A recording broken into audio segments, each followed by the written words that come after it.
Gowri's cook ട്യൂബിലേക്ക് എല്ലാവർക്കും സ്വാഗതം. ഇന്ന് നമുക്ക് ഓണം പ്രമാണിച്ച് നല്ലൊരു മുന്തിരിക്കൊത്ത് എങ്ങനെ ഉണ്ടാക്കിയെടുക്കാമെന്ന് നോക്കാം. ചെറുപയറും ഏലക്കയും കൂടെ വറുത്ത് പൊടിച്ചതിലേക്ക് തേങ്ങ തിരികെ വറുത്തും കൂടെ ചേർത്തൊന്ന് മിക്സ് ചെയ്ത് കഴിഞ്ഞിട്ട് ശർക്കര നല്ലപോലെ തിളച്ച് കഴിയുമ്പോൾ തേങ്ങയും പയറുപൊടിയും എല്ലാം കൂടി ഇട്ട് നല്ലപോലെ ഇളക്കി ഒന്ന് പൊത്തി വെച്ചിട്ട് ചെറിയ ചൂടോടെ ചെറിയ ചെറിയ ഉരുണ്ടകളായിട്ട് ഉരുട്ടിയെടുത്ത് കഴിഞ്ഞിട്ട് അതിനൊരു കോട്ടിംഗ് ഉണ്ടാക്കി പൊരിച്ചെടുക്കുന്ന നമ്മുടെ സ്വാദിഷ്ടമായിട്ടുള്ള മുന്തിരിക്കൊത്ത് വീഡിയോ കാണാം. കഴുകി ഉണങ്ങിയ ചെറുപയർ 1/2 കിലോ എടുത്തിട്ടുണ്ട്. ഇത് നല്ലപോലെ ഒന്ന് വറുത്തെടുക്കണം. അപ്പോൾ ചെറിയ തീയിലിട്ട് വേണം കൈവിടാതെ ഇളക്കി വറുത്തെടുക്കേണ്ടത്. പയർ നന്നായിട്ടൊന്ന് ചൂടായി കഴിയുമ്പോൾ ഇപ്പോൾ ചൂടായിട്ടുണ്ട് കേട്ടോ. ഇനി 8 ഏലക്കയും കൂടെ ചേർക്കാം.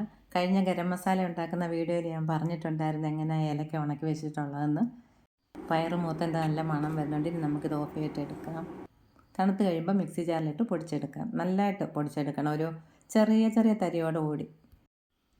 ഇനി നമുക്ക് നല്ലപോലെ വിളഞ്ഞ പാലുള്ള ഒരു തേങ്ങ പൊടിയായിട്ട് തിരുവിയെടുത്തത് ഗോൾഡൻ കളറാകുന്ന വരെ വറുത്തെടുക്കണം. കൈവിടാതെ ഇളക്കിക്കൊണ്ടിരിക്കണേ. ഇപ്പോൾ നല്ല ഗോൾഡൻ കളറായിട്ടുണ്ട്. ഇതിൽ നമ്മൾ നെയ്യൊന്നും ചേർത്തിട്ടില്ല, നല്ല വെളിച്ചെണ്ണയുള്ള തേങ്ങ ആയതുകൊണ്ട്.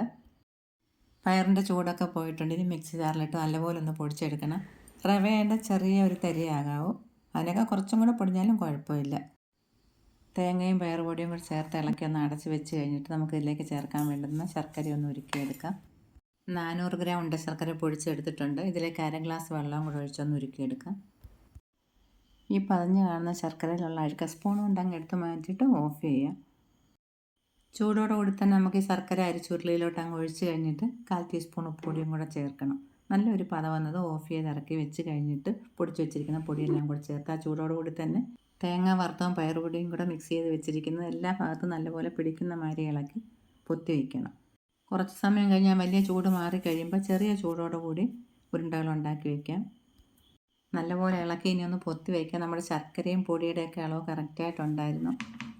വലിയ ചൂട് പോയിട്ടുണ്ട് കേട്ടോ. അപ്പം നല്ല ചൂടുണ്ട്, എന്നാലും ഒന്ന് ഉരുട്ടി നോക്കാം. ഒരുവിധം നല്ല ചൂടുണ്ട്. ഈ ഒരു വലുപ്പത്തിലാണ് ഞാൻ ഉരുട്ടിയിട്ടുള്ളത്. നമുക്ക് വലിപ്പം കുറച്ച് കൂട്ടണമെങ്കിൽ കൂട്ടാം, അല്ലെങ്കിൽ ഇതിലും ചെറുതായിട്ട് വേണമെങ്കിൽ അങ്ങനെ എടുക്കാം. ഏകദേശം ഇത്ര ഒരു വലുപ്പമെങ്കിലും വേണം. കൈക്ക് നല്ല ചുവപ്പ് കളറായിട്ടുണ്ട് ചൂടോടുകൂടി ഉരുട്ടിയിട്ടേ.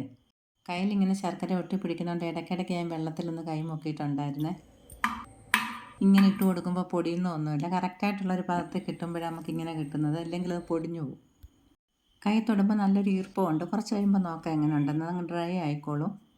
ഒന്ന് അടച്ച് വയ്ക്കും.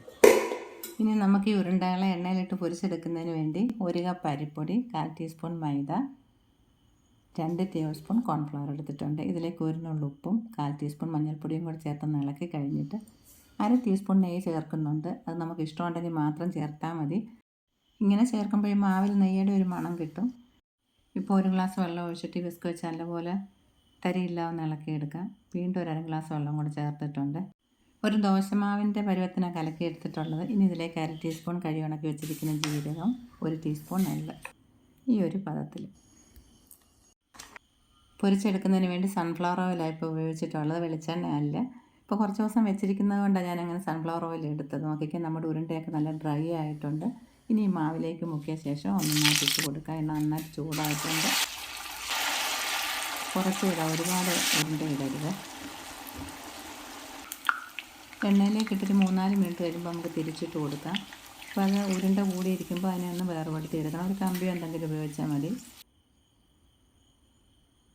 ഈ ഒരു ഗോൾഡൻ കളറാകുമ്പോൾ എടുക്കാം. വെളിച്ചെണ്ണ ഉണ്ടാക്കിയാൽ കുറച്ച് കൂടുതൽ ദിവസം വയ്ക്കാൻ പറ്റത്തില്ല. അതിനൊരു എണ്ണയുടെ ഒരു കാറിൽ വരും. അപ്പോൾ ഇതാകുമ്പോൾ ആ കുഴപ്പമില്ല. ബാക്കിയുള്ളത് നമുക്കിതുപോലെ പൊരിച്ചെടുക്കാം. മുക്കിയിടുമ്പോൾ ആ ബാറ്റർ കുറച്ചും കൂടെ കട്ടിയിൽ വേണം എന്നുള്ളവർക്ക് അങ്ങനെ ചെയ്യാം. എനിക്ക് ഈ ഒരു കട്ടിയിലുള്ളതാണ് ഇഷ്ടം കേട്ടോ. നല്ല ക്രിസ്പി ആയിട്ടിരിക്കും. കഴിച്ച് നോക്കിയിട്ട് നന്നായിട്ടുണ്ട്. നമ്മളിത് കടിക്കുന്ന സമയത്തൊരു ഒരു വലിച്ചിൽ കിട്ടും ശർക്കരയുടെ. അത് നല്ല ഒരു ടേസ്റ്റ് അങ്ങനെ കഴിക്കുന്നത്. ശർക്കര തിളപ്പിച്ചിട്ട് വെറുതെ ഒഴിച്ച് കുഴച്ചാൽ ഈ ടേസ്റ്റ് കിട്ടത്തില്ല. ഇത് പാകൊന്നും ആക്കണ്ട, നല്ലപോലെ ഒന്ന് തിളച്ചാൽ മാത്രം മതി. നല്ല ഉരുണ്ടകളാണ്, നോക്കിക്കേ. ഈ വലുപ്പത്തിലുള്ള 78 ഉരുണ്ടകളാണ് ഇട്ടിട്ടുള്ളത് കേട്ടോ. അത് ഞാൻ പറയാൻ മറന്നുപോയി. അതുപോലെ മധുരം കറക്റ്റായിട്ടുണ്ട് 400 ഗ്രാം ശർക്കര ചേർക്കുമ്പോൾ. നിങ്ങളുടെ അഭിപ്രായങ്ങളൊക്കെ പറയണം. വീണ്ടും കാണാം. Thank you.